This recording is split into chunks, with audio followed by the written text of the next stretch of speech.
30, Edgardo Melgar en vivo comienza ya.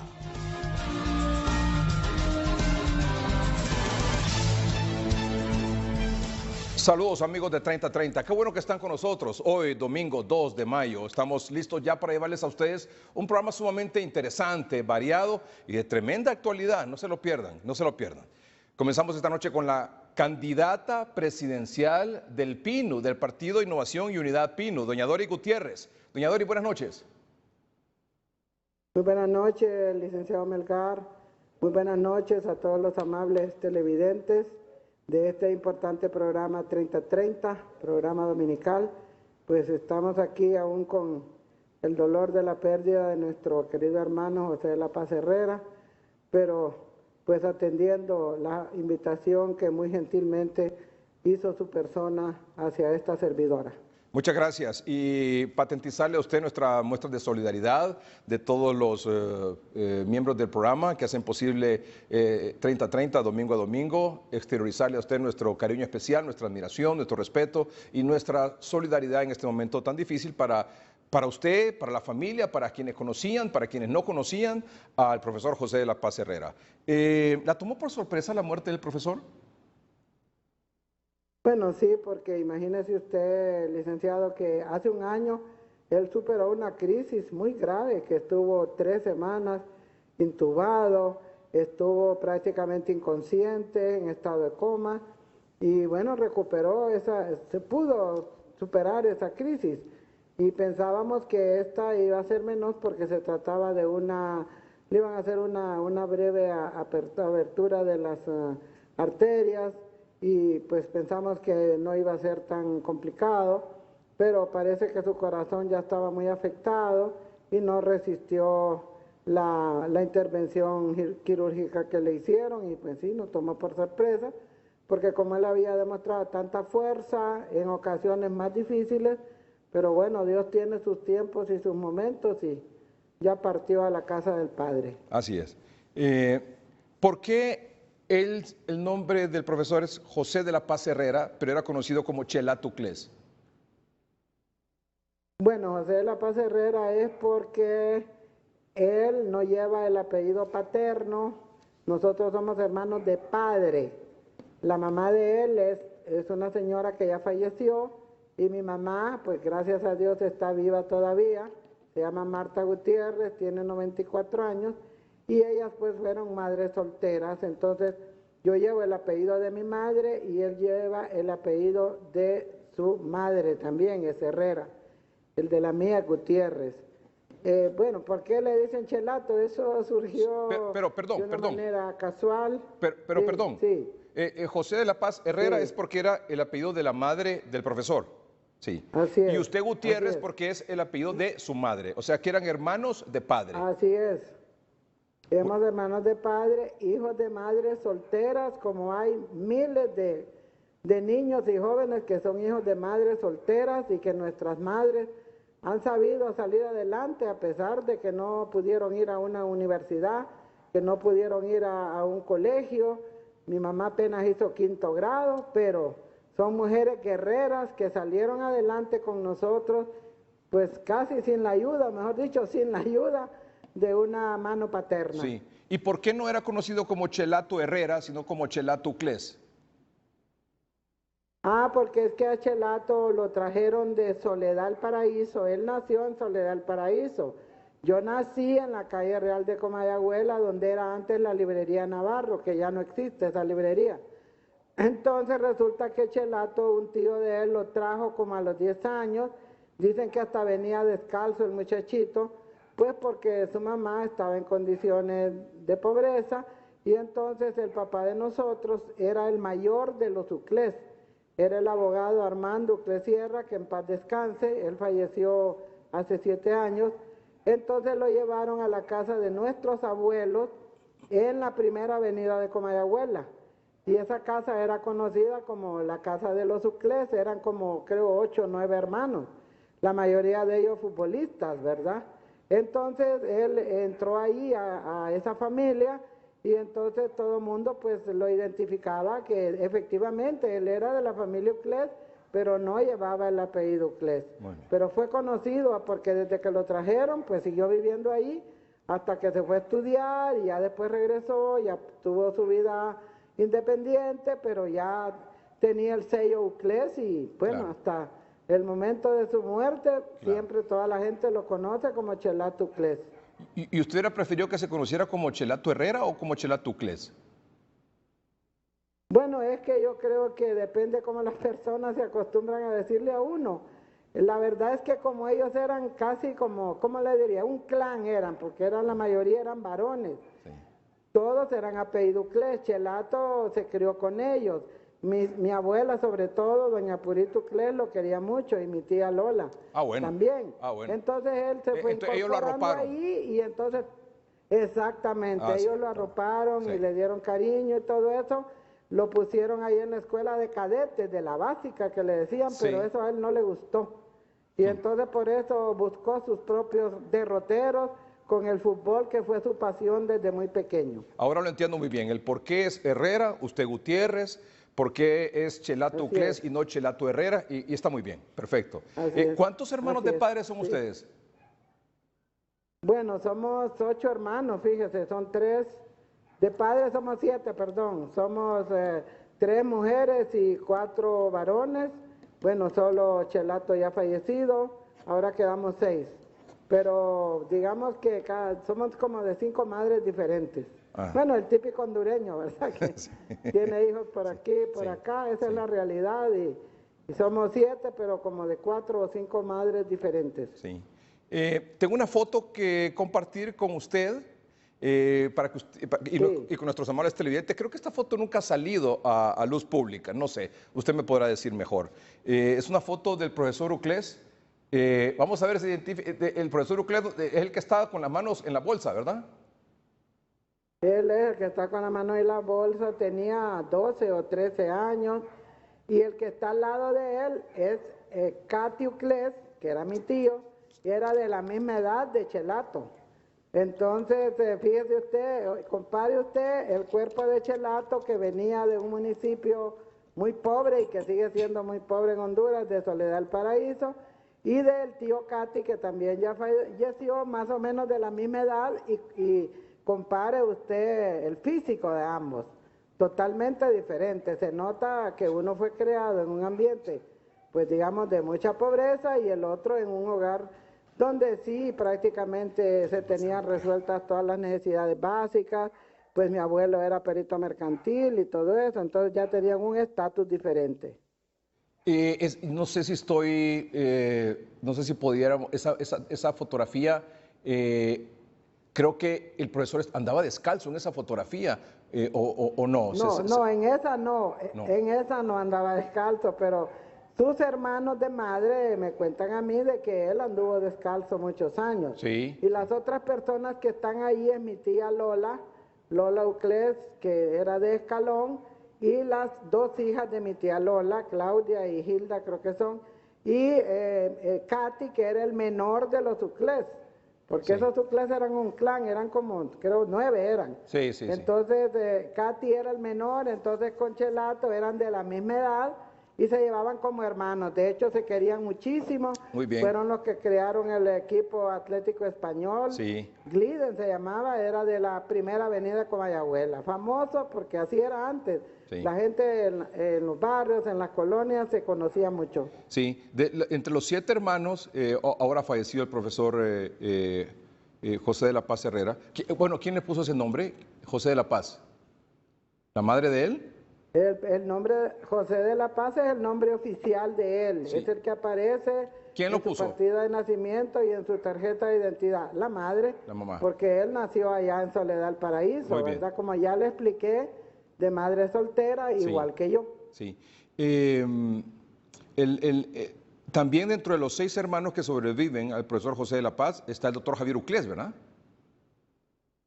Sí, ellos eran hijos de matrimonio, era el doctor Javier Uclés y Pío Armando Uclés, que eran los 2 hijos de matrimonio. Usted sabe que antes siempre se diferenciaba entre los hijos de matrimonio y los que no éramos hijos de matrimonio. Ahora no hay diferencia, pero en Claro, ese claro. momento sí. Y mi hermana mayor, Se llama Miriam Luz, fue del primer matrimonio de mi papá.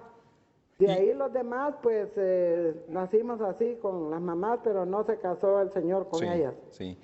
Hay un video también muy reciente, creo que de hace un mes, del profesor José de la Paz.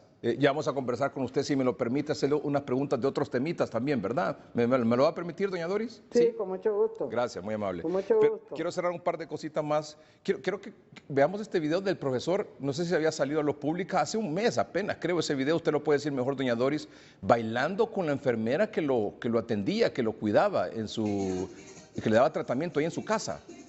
Sí, bueno, en realidad, como él vivía solo, entonces sus hijos le contrataron 2 enfermeras, una lo cuidaba en el día, otra lo cuidaba en horas de la noche, y entonces una de ellas era muy alegre y lo animaba, ¿verdad? Porque usted sabe que cuando las personas están enfermas, se ponen deprimidas, entonces a él le gustaba bailar. De hecho, en muchas reuniones bailábamos conmigo y todo, pero el baile más reciente es ese video que le mandé a usted, que es más o menos hace un mes, porque Chelato el domingo pasado estaba vivo todavía. El lunes fue que fue llevado al hospital, que ya tenía una especie de problema de taquicardia, ya estaba con su presión alta y todo eso, pero el domingo pasado él estaba vivo. Sí. Qué buen ánimo ahí, ¿verdad? O sea, la enfermera también levantándole el espíritu ahí en medio de las circunstancias difíciles, ¿verdad? Sí, usted lo ve que anda ahí con su bastón. Yo quiero agradecerles públicamente a estas 2 muchachas. Una se llama Yamilet, la otra se llama Johanna, que realmente se entregaron en alma, vida y corazón a atenderlo, a darle sus medicamentos. Ante veces él se ponía un poco renuente, porque usted sabe que tanta medicina a veces la gente se hacía, ¿verdad? Entonces ellas lo animaban y le hacían sus alimentos. Ellos estaban pendientes de que él estuviera pues aseado, bien arreglado, peinado. Realmente fueron unos verdaderos ángeles con mi hermano Chelato, y por eso le digo que porque no hicieron un trabajo solo de enfermera, sino que hicieron un trabajo de mucho cariño y muy humano con él. De hecho, él se sentía muy bien con ellas. Muy bien. Vamos a hacer un corte comercial en el programa y vamos a regresar con doña Doris Gutiérrez, que les decía, además es la candidata presidencial del PINU para estas próximas elecciones de noviembre, las elecciones generales de noviembre. Y hay algunas preguntas, obviamente, sobre ese tema político, que quiero aprovechar la presencia de ella aquí esta noche para que ella nos dé su opinión. Pero en lo que vamos al corte comercial, lo voy a dejar con una canción que escribió un hondureño que creo que vive en Estados Unidos. ¿Usted tiene los datos de quién se trata, doña Doris? Sí, ahí se lo mandé a usted. Creo que el muchacho se llama Gerson, y mi sobrino Francisco fue el que lo localizó, porque esa canción nos llegó espontánea, no sabíamos quién era, hasta que logramos averiguar, y realmente eso fue el año pasado que él tuvo la crisis más severa en su enfermedad. Inclusive él me la pidió esa canción porque yo la puse en un programa que tenemos allí en el Congreso Nacional, y él estaba viendo ese programa ya cuando había salido de su problema, y se emocionó mucho cuando vio esa canción o escuchó esa canción, sí, porque la persona pues no la conocemos, y lo bonito es, licenciado Melgar, la espontaneidad con que el pueblo, la gente popular reacciona y se solidariza. Eso es lo espectacular de todas estas actitudes que ha tenido el pueblo hondureño, no solo de aquí de Honduras, sino de Estados Unidos, de España y de otros países, que inclusive han colocado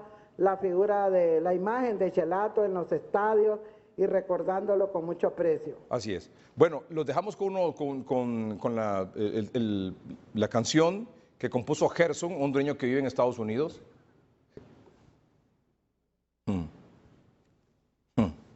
Gerson Amador vive en Estados Unidos y hace aproximadamente un año se la compuso el profesor José de la Paz Herrera. Y regresamos luego con doña Doris Gutiérrez. Ya volvemos.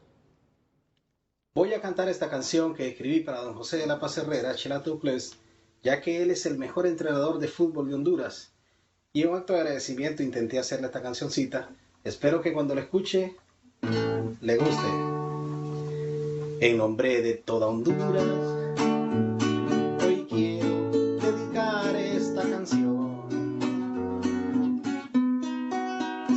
al mejor entrenador que ha surgido de nuestro fútbol. A Chelato, que con sapiencia y corazón formó la gloriosa selección de España 82.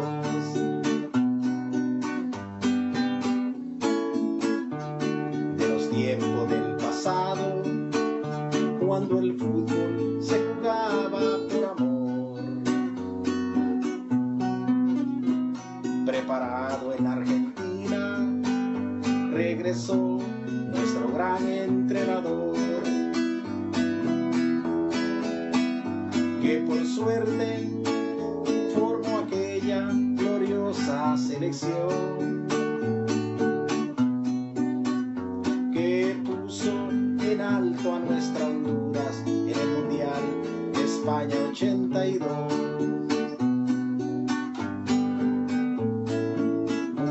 Muchas gracias, Chelato, muchas gracias de todo corazón, porque nunca se sabe, su recuerdo vivirá eternamente en toda la afición.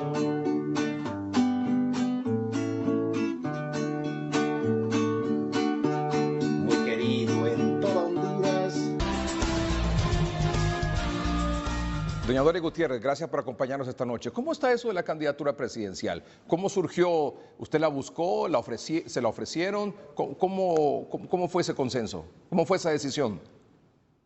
Bueno, primero debo decirle que no dejo de impresionarme cada vez que escucho esa canción de ese compatriota que vive en los Estados Unidos, de Don Gerson, porque él realmente en una forma tan sencilla, tan popular, resume la vida de Chelato. Incluso es impresionante, pues, y ese creo que es el premio más grande que siempre Chelato apreció, que es la reacción no de las élites, ni de las highlights, ni nada de eso, sino del pueblo, de la gente que lo encontraba en la calle, que lo saludaba. Entonces no deja de impresionarme siempre esas manifestaciones. Claro. Bueno, en relación a eso de la candidatura, debo decirle que yo había decidido desde ya con mi familia y todo, en noviembre del 2019, que este era mi último periodo en el Congreso. Suficiente, y 5 elecciones más otra elección donde fui candidata independiente a alcaldesa, donde, bueno, sacamos una buena cantidad de votos y quedamos de regidora. Entonces consideramos de que ese ciclo había que cerrarlo. Pero bueno, uno hace sus planes y otros hacen otros planes. Resulta que un grupo de dirigentes del PINU, de aquí de Francisco Morazán, me visitaron como 2 o 3 meses después de esa decisión para pedirme que yo fuera la candidata. Entonces yo les dije, pero es que ustedes no tienen facultades para eso. Esa es la Asamblea Nacional. No, bueno, no importa, pero nosotros venimos a preguntarle si usted aceptaría. Ay, les digo, ya me la pusieron difícil ustedes. Yo ya tenía otros planes al salir de ese congreso, dedicarme a otras cosas. Entonces les pedí que me dieran tiempo para pensarlo, unos 15 días. Y bueno, yo había pensado decirles que no, que buscáramos otra persona, que el PINU tenía buenos cuadros. Bueno, yo ya voy a cumplir 74 años, ¿verdad? Entonces no estoy, así como quien dice, tan chavita, ¿verdad? Aunque gracias a Dios sí tengo mucha energía. No padezco de ninguna enfermedad, de esas que como diabetes, todo eso, gracias a Dios no. Entonces, yo había pensado decirles que no. Entonces me reuní con ellos en la fecha estipulada y estaba toda la directiva de aquí Francisco Morazán y cada uno empezó a hablar, gente muy sencilla, muy humilde de los municipios y todo eso. Y entonces yo los escuchaba, ¿verdad? Y decía yo, caramba, y cuando yo les diga a estos que no acepto, ¿cómo se van a sentir? Entonces lo escuché y les digo, bueno, miren, yo estoy así conmovida por todo lo que ustedes han dicho. Entonces, ¿saben qué? Les dije yo, denle viaje pues, pero eso sí les dije, yo no voy a ir a hablar con ningún otro delegado ni con ningún otro departamento a pedir votos.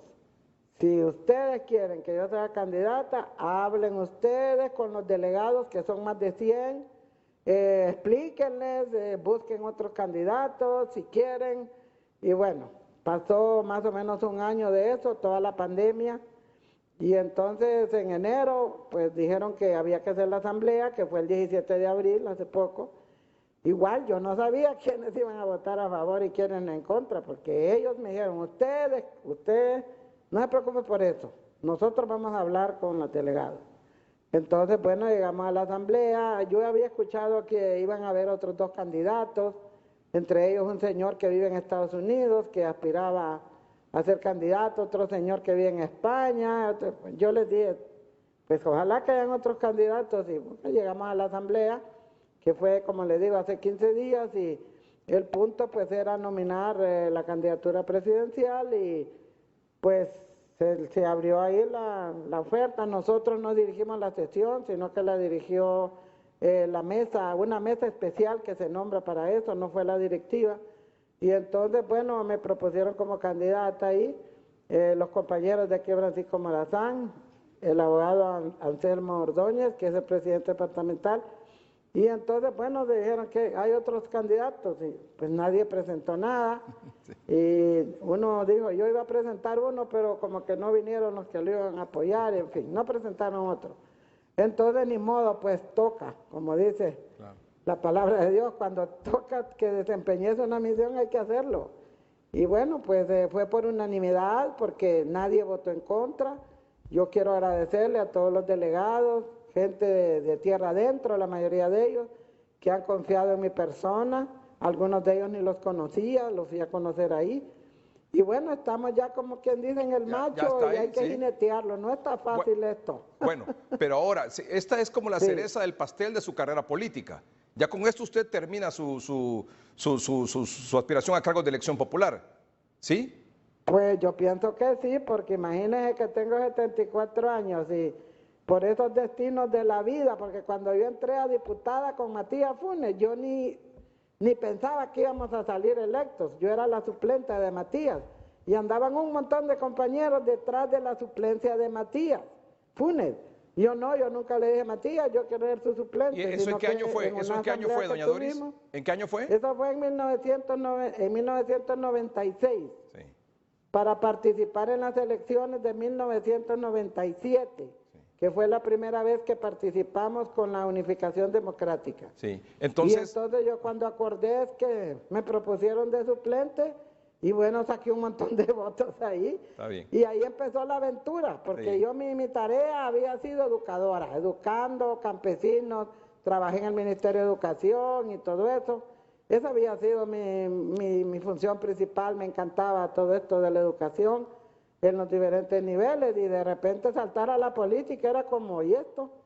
Y yo me acuerdo que me iba a sentar ahí al Congreso atrás, en las sillas de atrás, a ver cómo era eso. Claro. Ahora, ¿verdad? Y bueno, las cosas de la vida así son y hay que asumirlas. Ya que asume usted el mayor reto, Sí.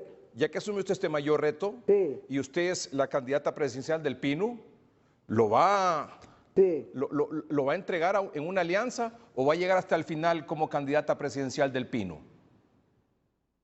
Bueno, mire, licenciado Melgar, en toda mi carrera política jamás he tomado decisiones personales, nunca. Siempre han sido decisiones consultadas, consensuadas con las estructuras correspondientes. En este caso, en la Asamblea Nacional, nosotros nos comprometimos con ellos a respetar las decisiones, y el mandato que tuvimos fue de hablar con todos los sectores, porque estamos claros que es muy difícil de manera individual ganar una elección en las actuales circunstancias, porque definitivamente, bueno, tenemos un partido que ya tiene 3 periodos seguidos, pues tienen su estructura, tienen todo el poder, podríamos decir un poder omnímodo en los 3 poderes del Estado, en todas las estructuras, ahí está el control, los programas sociales, ahorita que están también pidiendo al Congreso que les apruebe un montón de fondos, y todo eso pues son indicadores de que en realidad No va a estar fácil esta elección en las condiciones en que nosotros nos encontramos. Entonces, para hacerle clara, sí, para hacerle clara y sincera, en este momento, antes de que falleciera mi hermano, hemos tenido algunas pláticas con diferentes sectores, no solo políticos, sino también de sociedad civil. Hemos hablado con personeros de algunos partidos que son mayoritarios, hemos hablado con otros que no son tan mayoritarios, hemos hablado, por ejemplo, y hemos hecho un acuerdo de entendimiento con una plataforma de sociedad civil que se llama PANAL. sí. Hemos estado haciendo acuerdos de entendimiento con patronatos en aldeas. Pero a nivel de cosas partidos, así. pero hasta el momento sí, no hay sí, una diga. decisión de una alianza ni de llegar sola hasta el final. Ninguna de las dos. O sea, Mire, hasta el momento no hay decisión porque estas alianzas hay que construirlas. claro. Este es un proceso de Claro, construcción que debe ser orientado por, primero, una actitud decente, ¿verdad? Una actitud inteligente y transparente. Lo que sí tiene claro Nosotros en usted, el Pino no nos... lo que sí tiene claro Sí. usted esta noche es que separados, PINU, Partido Salvador de Honduras, Partido Liberal, Partido Libertario de Fundación y los otros partidos políticos separados no le ganan al Partido Nacional. Bueno, es difícil, no imposible, ¿verdad? Porque recuerde que hay un 40% de la población que está manifestado en las encuestas que no tiene partido. Que es más, hay un rechazo hacia los partidos, sobre todo los tradicionales. Eso está evidente en las encuestas. Pero una cosa son las encuestas, pero una cosa son las encuestas, otra cosa son las redes sociales y otra cosa es la organización, otra cosa es la capacidad de movilizar a los votantes el día de la elección. Usted lo sabe mejor que yo eso. No, yo lo sé muy bien, si hemos estado en 5 elecciones, Sí, sí. 6 elecciones y Así sabemos que no es fácil. Sin embargo, yo le voy a decir una cosa, en la unidad está la fuerza, eso hasta en la familia de uno. Sí, así. Si en la familia de uno no jala para un lado y otra para otro, es un caos. Entonces, nosotros mañana tenemos una sesión muy importante a las 10 de la mañana con otros sectores, con otros actores. Muy bien. Y con nosotros que hemos hablado, pues hemos quedado pendientes de seguir conversando. Pero no hay decisión Yo quiero todavía entonces, decirle no hay muy- decisión. No puede haber, le digo que estamos en un proceso de construcción. Pero eso tiene El que ser, problema es que cualquier alianza tiene que presentarse por tarde del 27, ¿verdad? De este mes.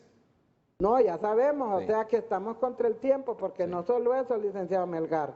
El artículo de la ley, como seguramente no va a haber nueva ley electoral, que es penoso decir que en el Congreso Nacional no hayamos podido ponernos de acuerdo. Tenemos más de 8 años de estar discutiendo una nueva ley electoral, y se lo digo porque yo fui miembro de la comisión en las legislaturas anteriores.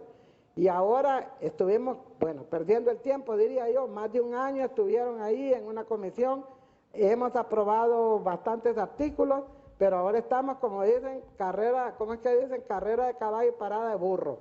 Ahorita estamos, francamente, stand-by, y realmente es penoso, y yo se lo digo como diputada, que no seamos capaces de dar un instrumento jurídico que asegure unas elecciones transparentes, que debería llevar una segunda vuelta porque la gente lo quiere, Claro. que debería llevar el voto electrónico, la transmisión transparente de resultados, la tarjeta electrónica, nada de eso. Entonces, si no sabemos interpretar lo que el pueblo quiere, no deberíamos de llamarnos representantes del pueblo, porque es eso es lo que menos hacemos, representar al Muy bien. pueblo. Y lo digo autocríticamente. Muy bien. Doña Doris, quiero agradecerle profundamente que en medio de estas circunstancias difíciles para usted, para su familia, haya aceptado conversar con el programa esta noche. Y vamos a tener oportunidad, sin duda alguna, en el transcurso de estos 6 meses, antes de las elecciones generales, de seguir conversando con usted. ¿Le parece? Con el objetivo de conocer su pensamiento, sus propuestas, en el dado caso que se decida llegar solo hasta el final, como PINU, a las elecciones generales, y luego también para que, en el dado caso que usted decida unirse a otro partido político, pues también para que usted le explique a nuestros televidentes el porqué de esa decisión. ¿Le parece, doña Doris? Muchas gracias. Claro que sí, licenciado Melgar, y siempre lo vamos a hacer de frente, de manera transparente y sin andar con negociaciones oscuras o debajo de la mesa. Eso téngalo usted por cierto y por seguro. Gracias. Doña Doris Gutiérrez, candidata presidencial del Partido Innovación y Unidad PINU, hermana del profesor José de la Paz Herrera, que nos ha contado estos detalles tan bonitos, tan íntimos, tan familiares del profesor y de doña Doris también, por supuesto. Gracias, doña Doris, de nuevo. Vamos a una pausa comercial. Doctor Omar Videa ya está con nosotros esta noche. Cada vez Sí, más cuesta complicado. arriba. Mire, yo les decía que tenemos un programa variado. Vamos a hacer una entrevista antes de estar con el doctor Omar Videa esta noche, por lo que ha pasado en El Salvador. Sí. Tenemos un especialista en análisis nacional e internacional sobre ese tema que nos hará una breve reflexión sobre lo que pasó en El Salvador, en estas últimas 48 horas en El Salvador, que el presidente Bukele destituyó a la Sala Constitucional, también al fiscal general de ese país. Pero solo un adelanto, doctor. En cada momento vemos más cuesta arriba la situación. Las cosas que hemos estado esperando, al parecer, comienzan a presentar demoras, aún más demoras. Cuando el doctor dice que las cosas que estábamos esperando comienzan a presentar demoras, es por lo siguiente.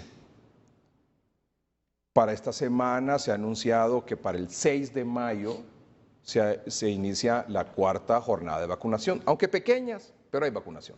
Bueno, y se ha anunciado la llegada de 189.600 dosis de la vacuna AstraZeneca que dona COVAX y 40.000 dosis de la vacuna Sputnik compradas a Rusia. Sí. Y hasta hoy, esta noche, hasta la luna de esta noche, lo que se tiene seguro aparentemente es la llegada del Sputnik.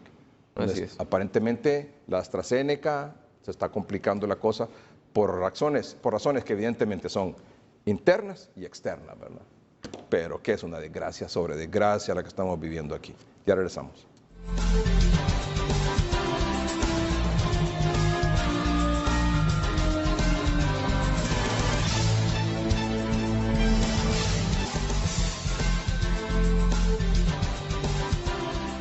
Bueno, antes de entrar con don Rafael Jerez, asesor jurídico de la Asociación para una Sociedad Más Justa, que tiene un análisis muy, pero muy puntual sobre el tema de lo que ha ocurrido en El Salvador en las últimas 48 horas, ya lo vamos a abordar en unos minutos. Solo quiero traer a colación algo que detonó un poco el tema de lo que está pasando con el COVID-19 esta semana. ¿Qué quiero decir con eso? ¿A qué me refiero específicamente? Esa es la declaración de la ministra de Salud, la licenciada Alba Consuelo Flores, en el sentido que le preguntaron si estas variantes que se han descubierto en Honduras, que no se sabe todavía cuáles son.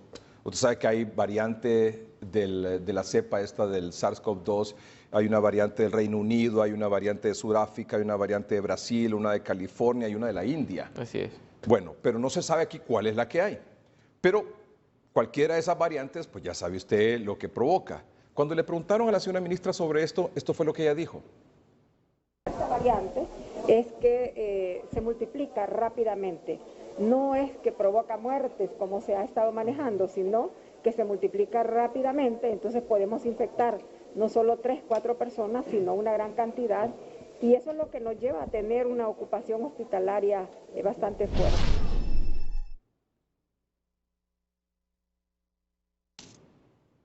Dijo, se multiplica rápidamente, pero que no mata.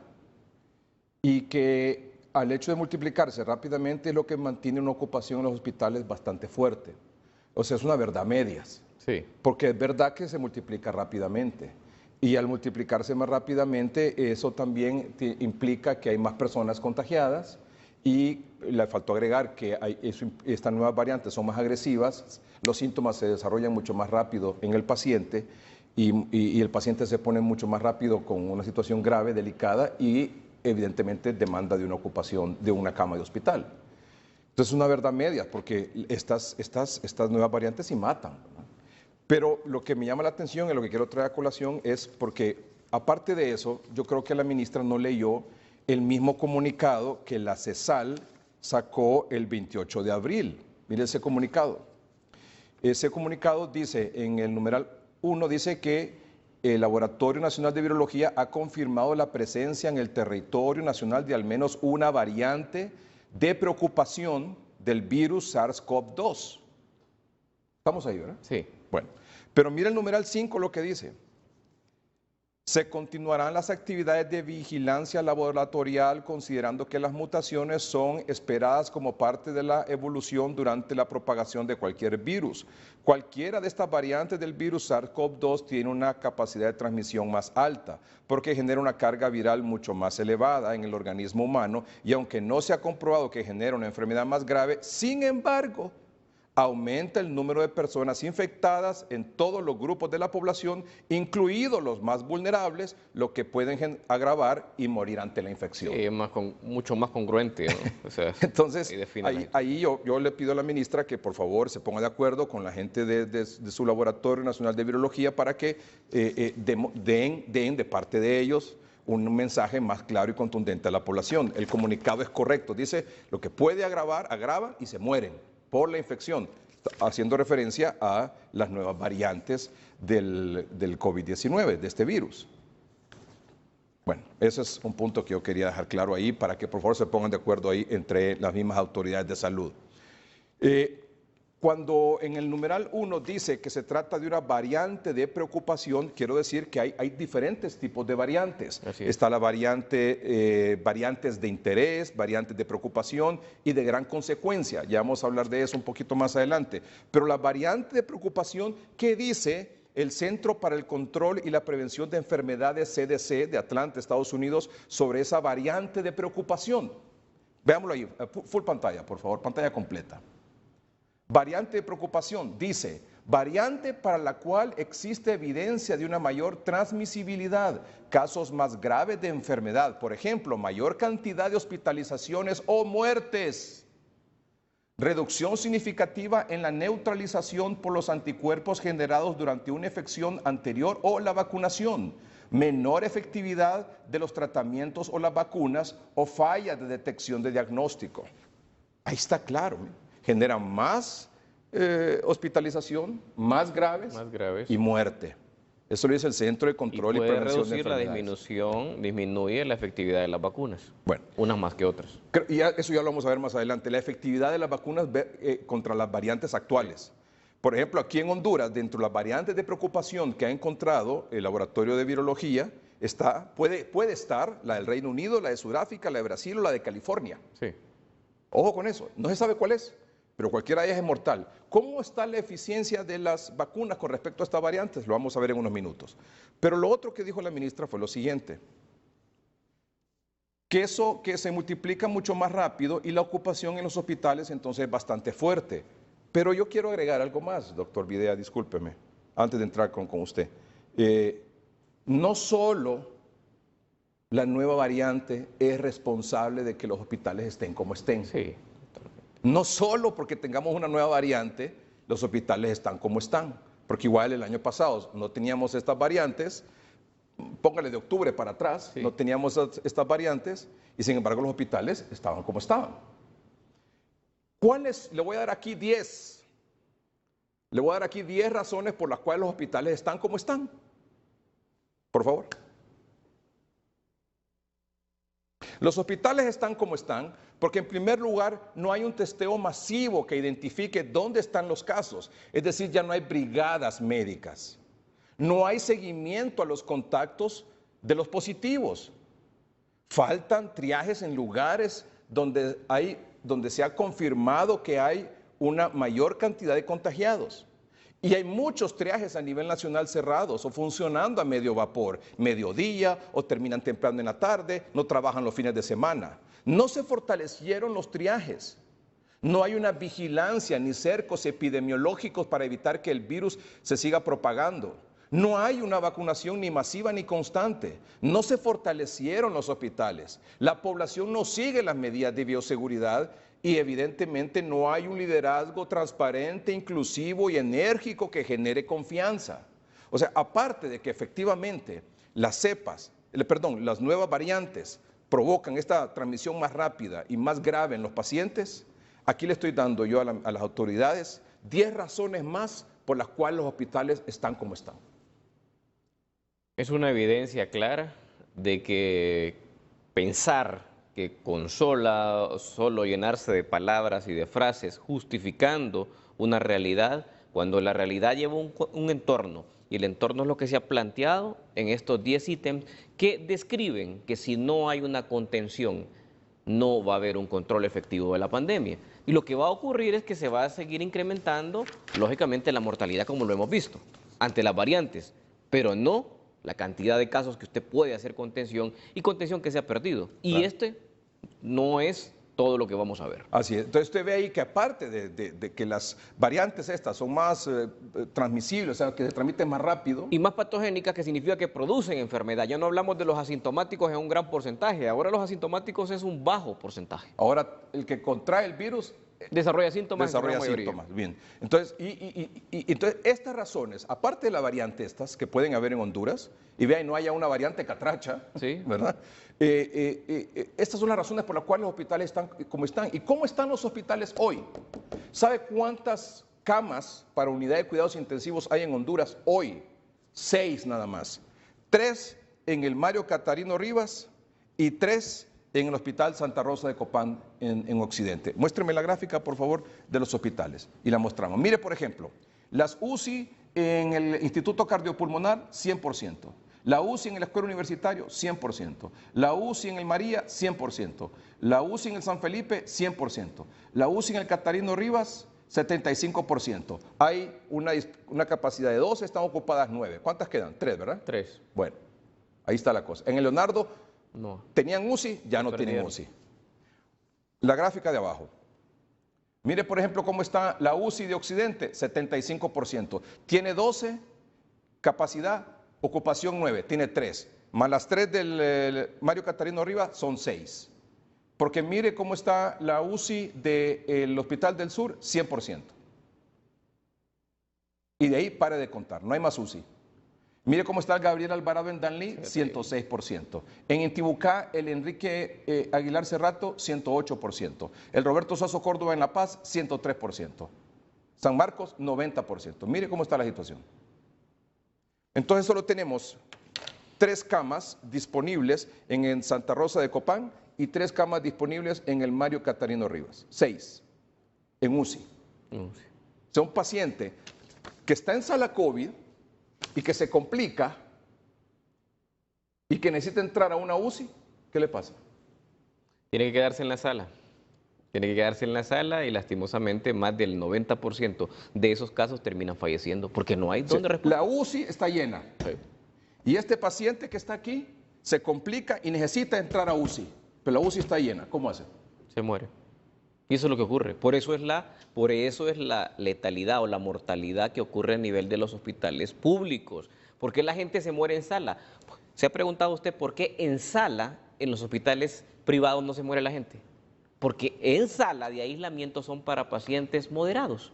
Entonces, lógicamente, todo hospital debe tener como un colchón en sala de alto flujo y en sala de cuidados intensivos. Por eso que aquí la doctora Silvia Portillo dijo una vez que a mí me llamó la atención y dije, tiene razón, dijo. Sí. Un hospital se colapsa cuando está después arriba del 80%. Arriba del 80% de ocupación está colapsado, porque no está ese colchón. Así es. No tiene Que un capacidad de paciente respuesta. se complique, aquí tenemos la cama. Así es. Pero si aquí está lleno y aquí está lleno, ¿qué hace? O Lo deja espera ahí. que este se recupere o espera que fallezca, como en la mayor parte de los casos de los pacientes que están en unidad de cuidados intensivos, para que alguien ocupe ese lugar. Por eso mueren en sala. Por eso mueren en sala. Vamos a una pausa comercial, en un momento continuamos.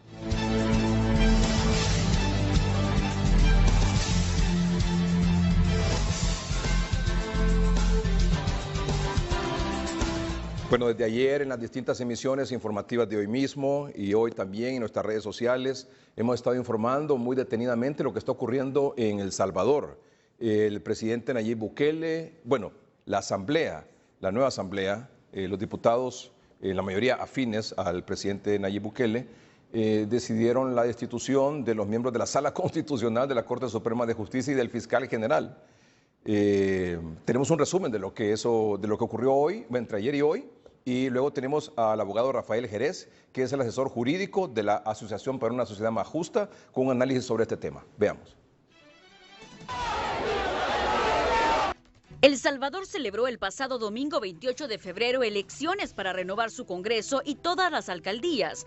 Los resultados le dieron un contundente triunfo a Nayib Bukele, presidente del país, y el partido que fundó Nuevas Ideas, con 56 escaños que le daban la mayoría absoluta, por lo que no necesitaría de otros partidos para aprobar leyes y presupuestos, ni para elegir a magistrados de la Corte Suprema de Justicia o al fiscal general de la República, entre otros cargos clave. Ese poder se hizo efectivo ayer 1 de mayo, cuando se realizó la primera sesión plenaria oficialista. En esa sesión, con 64 votos a favor, 19 en contra y 1 ausente, la nueva Asamblea Legislativa destituyó a los magistrados de la Sala de lo Constitucional de la Corte Suprema de Justicia, bajo el argumento de que han violentado la Constitución al haber resuelto varios recursos en contra de medidas que el presidente Bukele intentó adoptar durante la pandemia. Queda aprobado el decreto que destituye a los magistrados. En esa misma noche fueron juramentados los nuevos magistrados de la Sala de lo Constitucional. Ser fiel a la República. Más tarde, con 64 votos a favor, 7 en contra, 11 abstenciones y 2 ausentes, también destituyeron al fiscal general Raúl Melara por considerar que atenta contra la división de poderes y juramentaron a Rodolfo Antonio Delgado como nuevo titular, quien enseguida llegó al Ministerio Público a tomar posesión de su cargo. A través de su cuenta de Twitter, el presidente Nayib Bukele escribió: "Y el pueblo salvadoreño, a través de sus representantes, dijo: destituidos". Ante estas acciones, las críticas no se han hecho esperar. La sociedad civil de El Salvador lo catalogó como un golpe de Estado. La comunidad internacional también lo rechaza. Para el caso, el secretario de Estado de Estados Unidos, Anthony Blinken, escribió en su cuenta de Twitter: "Hablé hoy con el presidente salvadoreño Nayib Bukele para expresar serias preocupaciones sobre la decisión de ayer de socavar al más alto tribunal de El Salvador y al fiscal general Melara. La gobernabilidad democrática requiere respetar la separación de poderes por el bien de todos los salvadoreños", indicó. Por su parte, la vicepresidenta de Estados Unidos, Kamala Harris, manifestó a través de Twitter: "Tenemos profundas preocupaciones sobre la democracia de El Salvador, a la luz del voto de la Asamblea Nacional para destituir a los jueces de la Corte Constitucional. Un poder judicial independiente es fundamental para una democracia sana y para una economía fuerte". A través de un comunicado, la Organización de Estados Americanos, OEA, manifestó: "La Secretaría General de los Estados Americanos, ante las decisiones adoptadas ayer por la Asamblea Legislativa de El Salvador, rechaza la destitución de los magistrados de la Sala de lo Constitucional de la Corte Suprema de Justicia y la del fiscal general Raúl Melara, así como las acciones del Poder Ejecutivo que guiaron estas acciones". La Comisión Interamericana de Derechos Humanos también se refirió al respecto. A través de Twitter manifestó: "La Comisión Interamericana de Derechos Humanos rechaza la decisión de la Asamblea el 1 de mayo de destituir al Pleno de Magistrados titulares y suplentes de la Sala de lo Constitucional y al fiscal general sin debido proceso ni causas específicas constitucionales, lo que pone en riesgo el Estado de Derecho". 2. La Comisión Interamericana de Derechos Humanos insta al Estado de El Salvador a respetar la sentencia de la Sala de lo Constitucional que declaró inconstitucional la resolución de la Asamblea y garantizar la separación de poderes y el orden democrático. 3. La Comisión Interamericana de Derechos Humanos decide instalar la Sala de Coordinación y Respuesta Oportuna e Integrada, SACROI, en El Salvador para monitorear y atender esta grave situación que afecta la institucionalidad y los derechos humanos en el país. Ante estas posturas, el presidente Nayib Bukele volvió a escribir a través de su cuenta de Twitter: "A nuestros amigos de la comunidad internacional, queremos trabajar con ustedes, comerciar, viajar, conocernos y ayudar en lo que podamos. Nuestras puertas están más abiertas que nunca, pero con todo respeto, estamos limpiando nuestra casa y eso no es de su incumbencia". Evelyn Pérez, 3030. Gracias, Evelyn, por ese reporte. Abogado Jerez, buenas noches, gracias por acompañarnos. ¿Qué opina de esto? Buenas noches, licenciado Melgar y doctor Videa. Siempre es un placer estar en este programa. Bueno, creo que lo que ocurrió ayer es importante que lo analicemos desde una perspectiva eminentemente constitucional, ¿no? Uno entiende la simpatía que puede haber de muchas personas. Creo que el presidente Nayib Bukele es sumamente popular, pero el derecho constitucional pues permanece y los gobernantes, la idea es que puedan generar esa alternancia en la democracia. Para poder hacer el análisis, sí me gustaría dar un poco de contexto de cómo funciona la Asamblea Legislativa de El Salvador y un poco también el funcionamiento de la Corte Suprema de Justicia y la Fiscalía General.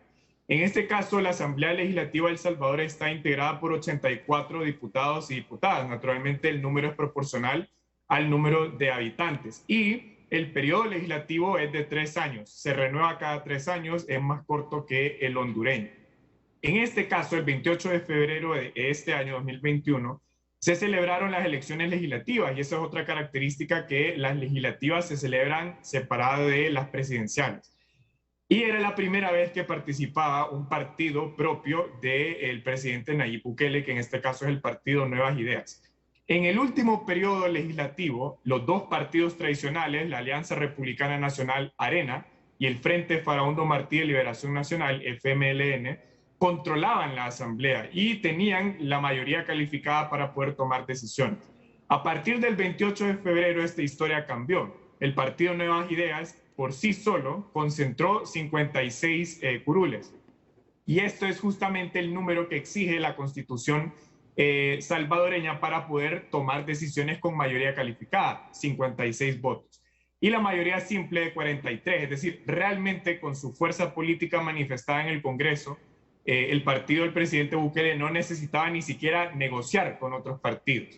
Para que usted tenga una idea de cómo se redujo el caudal de ARENA y el FMLN del periodo pasado a este, ARENA se reduce de un aproximado de 37 a 14 diputados y el FMLN de 23 a 4, es decir, una reducción bastante grande, ¿no? Y el partido Nuevas Ideas se estrena con 56, una mayoría calificada que le permite nombrar funcionarios, ratificar reformas constitucionales, reformar leyes, aprobar el presupuesto. O sea, realmente era un poder bastante amplio. Anoche y el día de ayer se instala esa nueva asamblea legislativa para el periodo de 3 años. Lo que pasó fue que, claro, se introducen 2 peticiones para poder destituir a 5 magistrados de la Sala de lo Constitucional, y creo que ese punto es importante porque la Corte Suprema de Justicia salvadoreña está integrada por 15 magistrados, pero lo que se pide ayer es la destitución de 5 que pertenecen a la Sala Constitucional. Y después, en este caso, también la destitución del que entonces era el fiscal general de El Salvador, el abogado Melara. Las causales, y aquí creo que la producción nos puede apoyar con la primera imagen, justo una de las controversias es las causales. La Constitución Política de El Salvador establece que la Corte Suprema de Justicia, claro, durará, el periodo de cada magistrado es de 9 años, pero la Constitución dice que podrán ser destituidos por causas que la ley establezca. El detalle es que ninguna ley finalmente desarrolló esas causales. Ese es un tuit de la primera vicepresidenta del actual Congreso salvadoreño. Ella es perteneciente al partido Nuevas Ideas, y en ese tuit ella desglosa las causales que los motivaron a ellos a destituir a los magistrados. Ellos, por ejemplo, mencionan emisión de sentencias que limitaron las facultades indispensables para el control de la pandemia, modulación de sentencias para justificar las decisiones arbitrarias que generaron violaciones a derechos y garantías constitucionales. Y creo que estas últimas 2 causales son muy importantes para el análisis. Invasión de las funciones propias de otros órganos del Estado e irrespeto del principio de legalidad como límite a las actuaciones de todo funcionario público. Bajo esta premisa, la Asamblea destituye a los magistrados. Pero después, y si pasamos a la siguiente imagen, la Sala de lo Constitucional, presuntamente destituida, emite una sentencia declarando inconstitucional. Y dice, bueno, es inconstitucional porque atenta contra la forma republicana de gobierno y porque también atenta contra la independencia de poderes. ¿Cuál es la realidad legal? Bueno, de mi investigación técnico-legal hay muchos elementos que encontré. Lo primero es que una cosa es que, claro, el partido de Nayib Bukele, junto con los partidos que lo apoyaron, sí tenían una mayoría para poder destituir, pero no cumplieron con el procedimiento legal que establecía la Constitución y las leyes derivadas de la Constitución. ¿A qué me refiero? La Constitución de la República delega prácticamente en la ley orgánica de la Asamblea, porque no se desarrolla el procedimiento de destitución y de elección en la Constitución, sino que igual que acá, de alguna manera, se desarrolla en la ley orgánica de la Asamblea.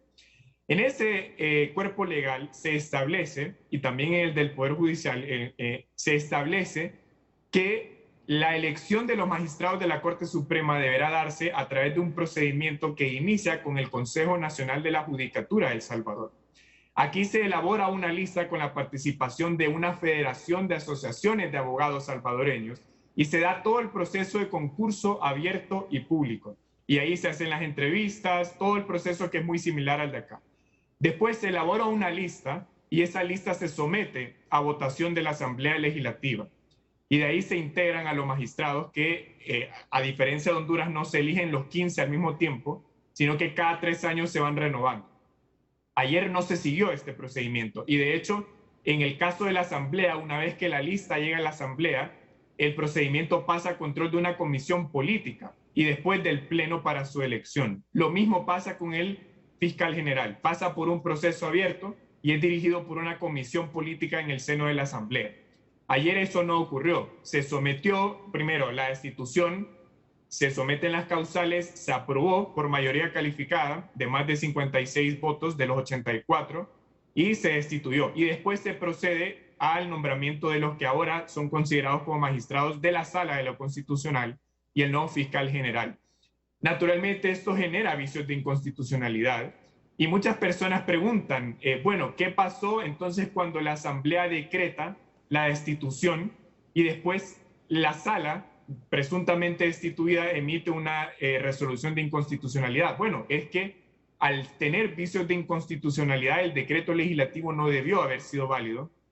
Claro que hemos visto que ya tomaron posesión, pero los destituidos tienen recursos legales que pueden interponer incluso en el sistema interamericano de derechos humanos, porque el derecho a ser electo, en este caso por una elección de segundo grado, también conlleva el respeto del periodo por el que una persona es electa. Los magistrados, por ejemplo, de la Corte, la última elección se dio en 2018 y del fiscal general tomó posesión de 2019 para terminar en 2022. De hecho, el fiscal general iba a finalizar su periodo el próximo año y se iba a poder llevar a cabo todo un proceso.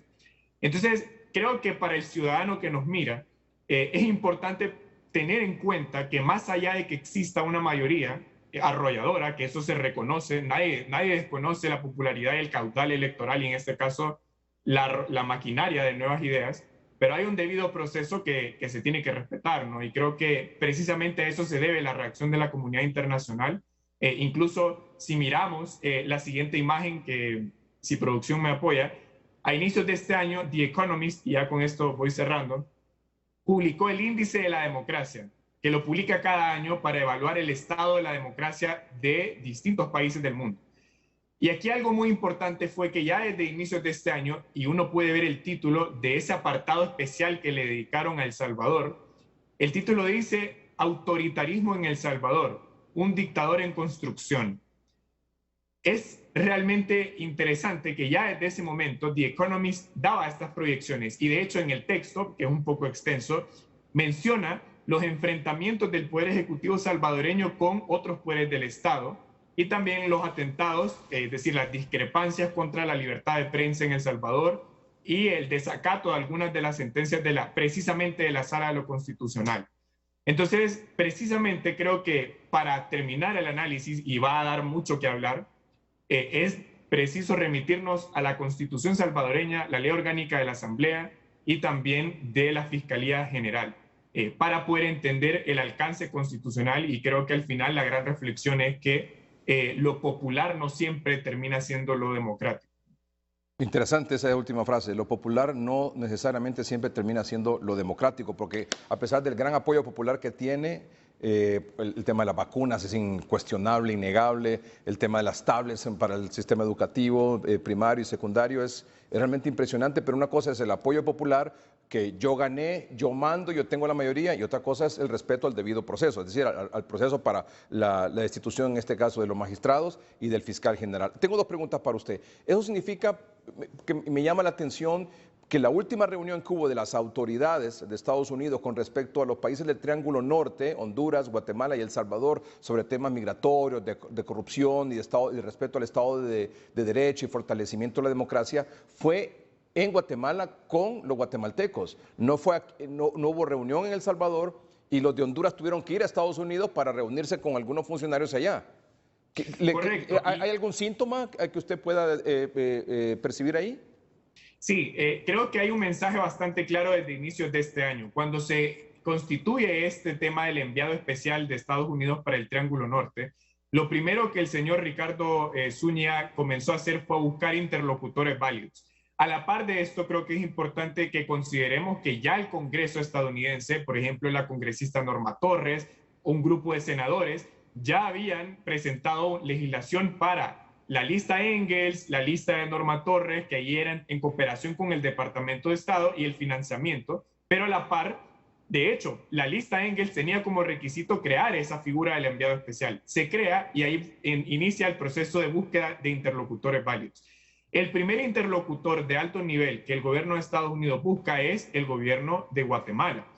Y, de hecho, en sus primeras declaraciones, personal de alto nivel del Departamento de Estado, como por ejemplo el portavoz Ned Price, ya había instado al gobierno de El Salvador a respetar la independencia de poderes y también se había referido al caso hondureño. Entonces, lo que vemos ahora es un reflejo precisamente de la visión que tiene el gobierno de Estados Unidos de lo que ha ocurrido en Honduras y El Salvador. Y es muy interesante el caso Guatemala, porque hace no más de 10 años, menos, 2015, 2016, se levanta la ciudadanía para protestar en contra de la corrupción. También en ese caso la CICIG ya estaba en juego con los casos de corrupción de alto impacto, pero en los últimos meses Guatemala quizás es el país que menos problemas en términos de gobernabilidad le ha ocasionado, en este caso, un aliado como Estados Unidos. Y aquí vemos también un poco el tema geopolítico y cuál podría ser la estrategia del presidente Bukele. Él ahora, claro, incluso con el tema de las vacunas, busca un relacionamiento con China, por ejemplo. Entonces, claro, es todo un tema geopolítico porque para el gobierno de Estados Unidos es un reto abordar el tema corrupción en el Triángulo Norte, pero a la vez tener que tener soluciones inmediatas o medianas para el tema migración, ¿no? Entonces, sí vimos que, claro, se pronuncia la vicepresidenta Kamala Harris, también el secretario de Estado, son del más alto nivel que tiene el gobierno de Estados Unidos. Y habrá que ver entonces cuáles son los siguientes pasos que ellos toman, porque sin duda no solo se pronuncian ellos, sino que organismos multilaterales como la OEA, sí. También vimos que Human Rights Watch y figuras del más alto nivel. Entonces, sí. Definitivamente eso va a tener y puede tener repercusiones en las relaciones diplomáticas y lo que se deriva de esas relaciones diplomáticas, ¿no? Asistencia económica y apoyo para otras iniciativas en el marco nacional. Abogado, y por ejemplo, hemos estado viendo mucho el tema de la corrupción, como bueno, en el caso de la CICIG, la MASI, ahora el gobierno de Biden que espera orquestar todo un organismo que se encargue de supervisar el tema del uso de los fondos que envía Estados Unidos a estos países, no tanto con los gobiernos, incluso manejados a través de la sociedad civil, pero que tienen sus ojos puestos en el tema de la corrupción. Además de la corrupción, el tema migratorio. Ahora agréguele el respeto al Estado del Derecho y el fortalecimiento o debilitamiento de la democracia.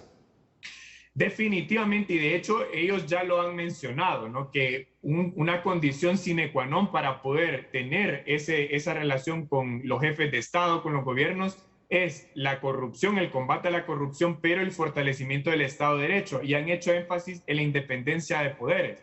Entonces, claro, hay un hecho que es claro y es que el gobierno de Estados Unidos tendrá que contar con la autodeterminación de cada uno de estos países para poder entrar a esos mecanismos y colaborar. Pero también es un hecho que ningún país puede vivir aislado de la comunidad internacional, especialmente por la pandemia que se enfrenta y todas las consecuencias económicas y políticas. Entonces, creo que si Nayib Bukele está siguiendo adelante de esta manera, pues él tendrá un plan muy bien elaborado, porque no creo que esté actuando de forma improvisada, pero también creo que es importante que como jefe de Estado, y no solo él, sino que también en Honduras y Guatemala, siempre se reconozca que parte del problema que se vive en el tema migratorio siempre tiene que tener como aliado estratégico a Estados Unidos. Entonces, desconocer eso sí puede tener consecuencias negativas para cualquiera de estos tres países. Y en la coyuntura política que estamos, a 6 meses de las elecciones presidenciales aquí en Honduras, ¿qué influencia puede tener lo que está pasando ahora en El Salvador? Bueno, lo primero es, y aquí creo que el llamado es para los ciudadanos, la integración del Congreso Nacional es vital, porque el Congreso Nacional del próximo periodo va a elegir precisamente a un Ministerio Público, Corte Suprema de Justicia, Tribunal Superior de Cuentas, incluso los órganos electorales. Entonces, indistintamente de los partidos que lleguen a tener una mayoría absoluta, una mayoría simple en el próximo Congreso, creo que el llamado, tanto para ciudadanos como para los futuros congresistas, es que indistintamente de la mayoría y del respaldo popular, pero si queremos reconstruir la democracia, se tiene que respetar el debido proceso que está consignado en la Constitución de la República. Creo que el discurso de, bueno, yo tengo los votos y por eso me impongo como quiero, no es sano para la democracia, porque entonces si lo hizo un oficialista, el que ahora es oposición y después oficialista lo va a volver a hacer, y al final eso es un círculo vicioso que debilita el sistema democrático. Y al final no se quiere un control absoluto, sino contrapesos que funcionen en el marco de la Constitución. Entonces, el mensaje para los ciudadanos es ese, que tengamos en cuenta que lo que vimos ayer en El Salvador, bueno, se podría dar acá dependiendo de cómo se integran las fuerzas políticas de cara al proceso electoral, pero en ningún caso, ninguna mayoría absoluta arrolladora de un partido será suficiente legitimidad para poder imponerse por sobre los procedimientos establecidos en la Constitución, especialmente para poder elegir Cortes Supremas de Justicia y Ministerios Públicos, que al final es quien persigue a los corruptos y quien imparte justicia, que es en gran medida lo que nos tiene envueltos en muchos problemas en el país en este momento. Por eso que usted dice, abogado, es que ahora mucho lo que andan detrás es viendo cómo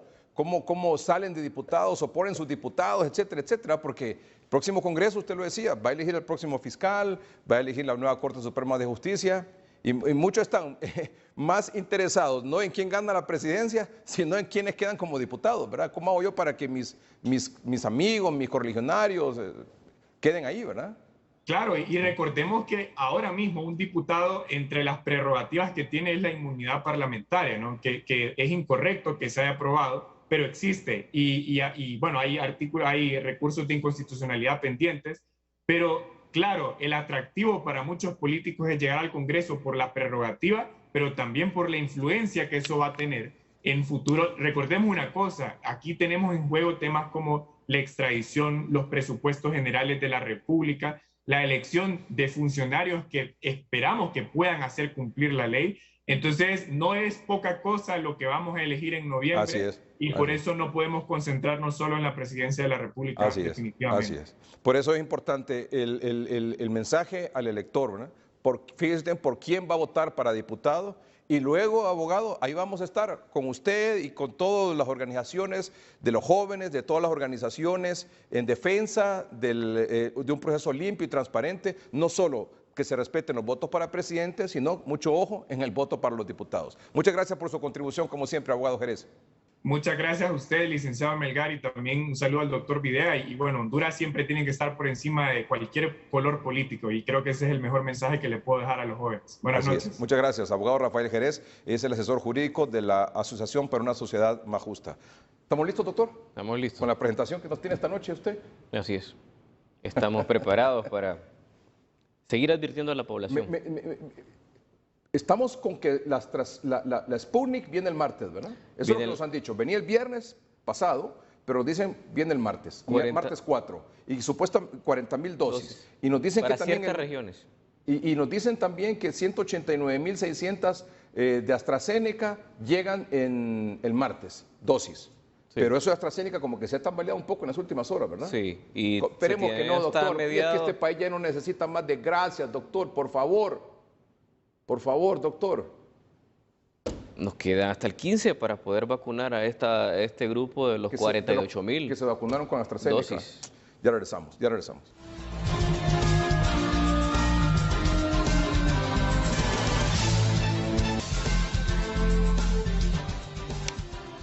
Rápidamente, ponga atención a esto, por favor. Familias unidas. Vacunadas, familias vacunadas, esos que andan en bodas y en 15 años y en fiestas y que están planeando la celebración del Día de la Madre, preste atención a lo que viene ahorita. Y los no vacunados, pues con mucha más razón. Atención a esto, por favor, por favor. Ya aquí la Secretaría de Salud, como usted sabe, nos dijo que aquí hay una variante que le llaman variante de preocupación. Hay tres tipos de variantes: la variante de interés, la preocupación y de gran consecuencia. Bueno. Esas son las variantes que tienen que ver con la que surgió en el Reino Unido, la de Sudáfrica, la de Brasil, la de California y ahora la de la India. Sí. Y la de la India, que dicen que es como de las peores junto con la de Brasil, ya se descubrió en México, ¿verdad? Ya está en México, ojo con eso. Bueno, ¿qué dice el Centro de Control de Enfermedades y Prevención de Enfermedades de Atlanta? Que Estados Unidos, que la variante de preocupación, ¿cuáles son las variantes de preocupación que es en las que puede estar Honduras? Las variantes de preocupación son la B1, póngamela en pantalla, por favor. La B1.17, que era el Reino Unido. El Reino Unido. Está la B1.351, que es la de África, de la de Sudáfrica, ¿verdad? También está la P1, que es la de Brasil. Está la B1.43, que es la de California. Ahí esa gráfica que estaba bien. Ahí, es lo que la CDC dice, ¿no? Sí. Entre las variantes de preocupación está la del Reino Unido, la de Sudáfrica, la de Brasil, la de California. ¿Estamos? Sí, esas son las. Muy bien, esas son las variantes de preocupación. La de Sudáfrica, muy bien, ¿verdad? La de Estados Unidos, la de California, hay otra también ahí también de California. Suba, vaya para arriba, vaya para arriba. Más. Brasil. Ahí está. Esas son, ahí están, características seleccionadas de las variantes de preocupación SARS-CoV-2. Vaya un poco más para arriba. Para arriba. Ahí. Siga, ahí está, mire. Sí. Variante de preocupación. ¿Qué es lo que le decía al principio? Que la variante de preocupación tiene una evidencia de más transmisible y casos más graves de enfermedad, mayor cantidad de hospitalizaciones o muertes, que es por eso que corregíamos a la ministra, ¿verdad? Sí. También implica, atención, reducción significativa en la neutralización por los anticuerpos generados durante una infección anterior o la vacunación, y menor efectividad de los tratamientos o las vacunas, o fallas de detección de diagnóstico. ¿Qué significa esto último? Que puede no ser identificada, ¿verdad? Y aún siendo las fallas que pueden existir cuando usted se hace un test y que le resulte negativo. Bueno. Y teniendo el virus, porque estas variantes pueden enmascararse. Ahora veamos esta gráfica del healthdata.org, que hace un análisis de varios estudios de la eficacia de las vacunas, de cada vacuna frente a estas nuevas variantes. Eso es clave, importantísimo. Por ejemplo, ya les dije que las variantes de consecuencia, las de preocupación, perdón, está la del Reino Unido, está la de Sudáfrica, está la de Brasil y está la de California. Entonces veamos, por ejemplo, aquí con la P1, que es la de Brasil y la B1.351, que es la de Sudáfrica. Muy bien, sí. Ahí está. Vean el 1, 2, 3, 4, el cuarto y quinto párrafo. Vamos a ver, la de AstraZeneca, con respecto a la B1.351 y P1, que es la de Sudáfrica y de Brasil, en la prevención del desarrollo de la enfermedad, la efectividad es del 10%. Y la prevención de la infección es 6%. Pónganme el cursor ahí en el 6%. ¿Qué significa eso? Que, como ya se ha dicho aquí, que si bien es cierto, las vacunas previenen la muerte, las dos dosis, ya con las que son de 2 dosis, previenen complicarse y poder morir, pero no evita que usted se infecte. No evita que se infecte. Y mucho menos con estas nuevas variantes. Porque, por ejemplo, AstraZeneca tenía o tiene una efectividad que anda aproximadamente del 75-77%, pero vea cuánto se reduce con estas variantes. Sí, porque estamos hablando en relación a la efectividad con respecto a esta variante. Sí, correcto. Que la 351 es la de Sudáfrica y la otra la de Brasil, que forman parte de las variantes de preocupación que pueden estar en Honduras, según el comunicado de la CESAL. Tiene que olvidarse de la efectividad de las vacunas de antes, de cuando se fabricaron. Olvídese de eso ya. Eso es la actualidad. Ahí se valoran las vacunas, porque son las variantes que circulan en el país y en el mundo. Bueno, sí, porque aquí la CESAL dice, variante de preocupación. ¿Sí? No dice cuál, pero dice variante de preocupación. Entre nosotros averiguamos, investigamos cuáles son las variantes de preocupación. El Reino Unido, la de Sudáfrica, la de Brasil, la de California.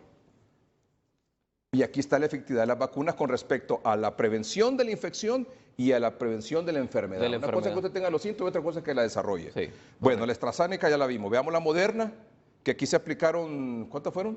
2.500 vacunas, ¿verdad? Sí. Porque fueron 5.000 dosis. Sí. Bueno, con respecto a la variante de Sudáfrica y de Brasil, tiene un 47% de efectividad en la prevención de la infección y un 72% en la prevención de la enfermedad. Y eso es evidencia. No hay casos hasta este momento reportados de los que se vacunaron con Moderna que se hayan infectado. Y veamos con En Sputnik. Con Sputnik, ¿qué efectividad tiene en la prevención de la infección por estas variantes, Sudáfrica y Brasil, por ejemplo? Un 45%. En la prevención de la infección y en el desarrollo de la enfermedad, un 70%. Muy bien ranqueada, de las mejores, diría yo. Sí. Junto a Sí. Pfizer, Sputnik, con buenos números en relación a contener infección de esta nueva variante y desarrollar enfermedad. ¿Qué quiere decir eso? Si ya la CESAL oficialmente nos dice, aunque aquí este señor nos lo dijo en noviembre, aquí, pero la CESAL nos lo dijo esta semana, sí, hay nuevas variantes, y las variantes que hemos descubierto son de preocupación, y las variantes de preocupación pueden ser la del Reino Unido, la de Sudáfrica, la de Brasil o la de California. Aquí está viendo usted cuál es la efectividad que tienen las vacunas que tenemos en Honduras o que vamos a tener, AstraZeneca y Sputnik. Sí. ¿Qué significa, a pesar de todo esto, de este porcentaje de protección contra estas variantes? Que indistintamente que usted sea vacunado con una o con la otra, tiene que seguir utilizando la mascarilla. Porque todas bajan la efectividad, todas. Contra estas Unas nuevas variantes. en mayor circunstancia. Y por lo menos, siendo muy conservadora, por lo menos 3 variantes, sino que todas ya circulan en el país. Eso hay una evidencia. Al menos 3 con mucha seguridad. Al menos 3. Bueno, Y la pues que mayor circula en el país es la P1. La P1 es la de Brasil. Sí. Es la de Brasil. Sí.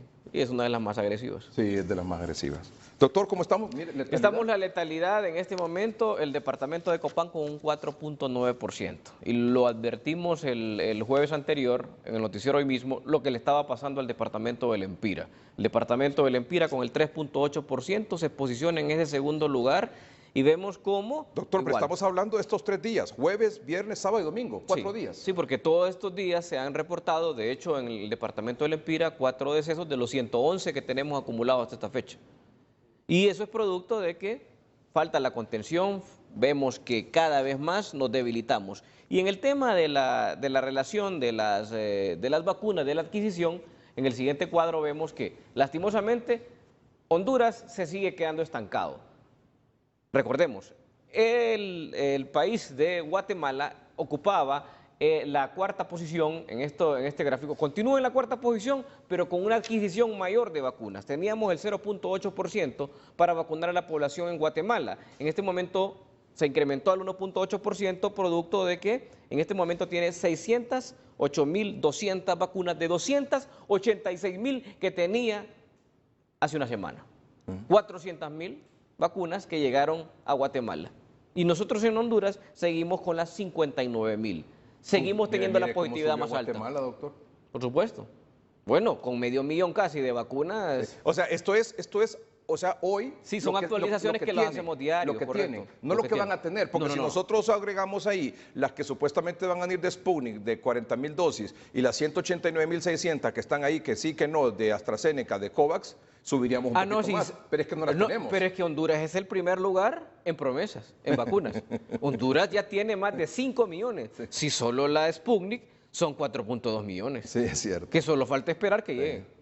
Y como dicen, las buenas intenciones, el compromiso total, pero sin acciones, son meras ilusiones. Son meras ilusiones, promesas incumplidas. Pero tengo muchas preguntas ahí, doctor, sobre la eficacia de la Pfizer. Póngame la Pfizer, por favor. Mucha gente está preguntando por la Pfizer. Hay una cantidad de hondureños que ya se vacunaron con la Pfizer, sí. ¿Cómo está la Pfizer con respecto a la variante sudafricana y la brasileña? Con respecto a la prevención de la infección, 45%. Y con respecto al desarrollo de la enfermedad, 69%. Muy similar a Sputnik. Sí. Y son las dos vacunas con mejor ranking en función a las nuevas variantes. Sí, eso es. Eso es importante la aclaración, ¿verdad? Que estamos hablando con las nuevas variantes. Sí, que es la actualidad. ¿Qué es la actualidad? Ahora hablemos de las nuevas variantes y hablemos la eficacia, la prevención que se tiene tanto de contagios, de enfermedad, pero hay que hablar también que todavía siguen teniendo un buen porcentaje estas vacunas en relación a la mortalidad. La pregunta es, una persona vacunada con las 2 dosis de Moderna, con las 2 dosis de AstraZeneca, con las 2 dosis de Pfizer, con las 2 dosis de Sputnik, es decir, ya... Sí, con el esquema el esquema correcto, ¿puede morir? Sí puede morir. Porque esa efectividad que le hablaban al inicio en las vacunas, que iba a ser de un 100%, se reduce con las variantes. Así como se reduce la eficacia en relación a enfermar, a desarrollar síntomas, así también se reduce la mortalidad en un porcentaje que aproximadamente puede estar en un 10%, menos del 100%. Doctor, y en esta clasificación de las variantes, que hay variantes de interés, variantes de preocupación, y la otra variante que le llaman... variante de gran consecuencia, entre las variantes de preocupación que estamos nosotros, según la CESAL, dice ahí, póngame otra vez el parrafito de entrada, que es más transmisible, mayor cantidad de hospitalizaciones o muertos. Se produce más enfermedad. Sí. Pártame pantalla, por favor. Ahí está, porque yo quiero que usted me diga esto. Reducción significativa en la neutralización por los anticuerpos generados durante una infección anterior o la vacunación. Póngame eso en blanco y negro, en palabras que todos entendamos. Que en este momento hemos venido hablando durante toda la pandemia, que si usted tiene anticuerpos no le puede dar COVID-19. Eso se terminó ya, con esa definición. Significa que usted puede tener anticuerpos, pudo haber salido del COVID-19 en un mes, y le cae una variante de esas y puede contagiarlo y desarrollar enfermedad. Y es potencialmente mortal, porque la persona que enferma por COVID-19 antes de los 3 meses, la mortalidad se incrementa en más de un 50%. Y dice, menor efectividad de los tratamientos. Así es. Por eso hay que innovar, por eso hay que reforzar los tratamientos. Por eso hay que iniciarlos de manera temprana, aún más temprano. Por eso que el doctor Miguel Serrajoman dice que hay que ser más agresivo con el tratamiento. Por eso que mire, voy más... No, correcto. Por eso es que en la terapia maíz ahora se incluye desde el inicio la colchicina y la aspirina. Exacto. Va respondiendo a eso. Entonces no se puede quedar pensando en mayo del 2020. O sea, con el tratamiento, para hacer una relación ahí, una analogía, usted no puede quedarse con el maíz, el microdacin, la citromicina, la ivermectina y el zinc con este nuevo virus. No. Con estas nuevas variantes. Tiene que reforzarlo. Total, es la base. Si usted se queda solo con este tratamiento contra estas variantes, menos efectividad. O sea, aquí se lo está diciendo. Es la verdad. Y lo otro que dice es menor efectividad de los tratamientos o las vacunas, que es lo que acabamos de ver. Y fallas de detección de diagnóstico. ¿Qué significa fallas de detección de diagnóstico? Que si yo tengo un virus, uno de estos, sudafricano o el brasileño o el de California o el Reino Unido, un PCR y un antígeno me puede salir negativo. Reduce la sensibilidad, reduce la capacidad de detección. Por eso es muy importante la clínica, porque estamos en una pandemia en este momento. Entonces, el principal diagnóstico ante los síntomas que no han cambiado, lo único que ha ocurrido es que se adelantan los síntomas y son más agresivos, pero los síntomas no se han modificado. Ahora se da más. Doctor, esta gente, por ejemplo, en familias, en reuniones, que dice ya, aquí todos estamos vacunados y podemos andar tranquilos, sin mascarilla. En este momento yo diría de que hay que replantearnos, porque con estas nuevas variantes hoy se ha puesto al descubierto y nos ha dejado lecciones de impacto, porque aquí la mayor inmunidad que existe es la que buscamos de rebaño por haberse enfermado. Y mucho ojo, que lo está dejando bien claro. Población, no se confíe. Si usted ya tuvo COVID-19, puede volverle a darle y le puede dar mucho antes de lo esperado. Ya los anticuerpos no son la protección que antes visualizábamos. Y todo esto es oficial. La CESAL le confirma oficialmente lo que el doctor Vida dijo en noviembre. Hay nuevas variantes del virus en Honduras. Ya aquí CDC le dice 3 tipos de variantes. La variante de preocupación, que es la que tenemos aquí en Honduras, cualquiera de ellas. Y aquí está el análisis de la efectividad de las vacunas con respecto a estas nuevas variantes. ¿Ya quién se pierde con esto, doctor? Y el mensaje final de todo esto que es que en la medida que nosotros sigamos manteniendo, permitiendo que el virus siga creciendo, que el virus siga con vida, se volverá aún más agresivo a cada momento. En la medida que nosotros tengamos menos capacidad de vacunar a más población en menos tiempo, el virus se vuelve más resistente a las vacunas. Correcto, y a los tratamientos. Por eso el tiempo es vital, el tiempo es oro para hacer una contención y prácticamente tengo que decirlo, una erradicación del virus, porque si no, el virus, en la medida que va pasando más el tiempo, se va fortaleciendo aún más. Doctor, muchas gracias por acompañarnos esta noche. Gracias a ustedes por su atención. Buenas noches y que estén bien.